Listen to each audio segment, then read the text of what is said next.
ഗുരുവായൂരടക്കമുള്ള ക്ഷേത്രങ്ങളിൽ ഭക്തരുടെ വൻ തിരക്ക് അനുഭവപ്പെട്ടു. ഗുരുവായൂരിൽ കണ്ണന് മുന്നിൽ ഭക്തർ പൂക്കളം ഒരുക്കിയിരുന്നു. ക്ഷേത്രത്തിൽ വിശേഷാൽ പൂജകളും ഓണസദ്യയും ഒരുക്കിയിരുന്നു.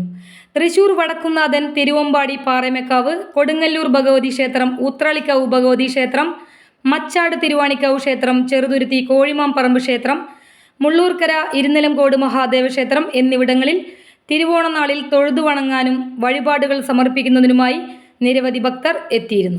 News desk any time news. കൂടുതൽ വാർത്തകൾക്ക് ഞങ്ങളുടെ ചാനൽ സബ്സ്ക്രൈബ് ചെയ്യുക. ഫേസ്ബുക്ക് ഫോളോ അപ്പ് ചെയ്യുക. വാർത്തകൾ വേഗത്തിലറിയാൻ എനി ടൈം ന്യൂസ്.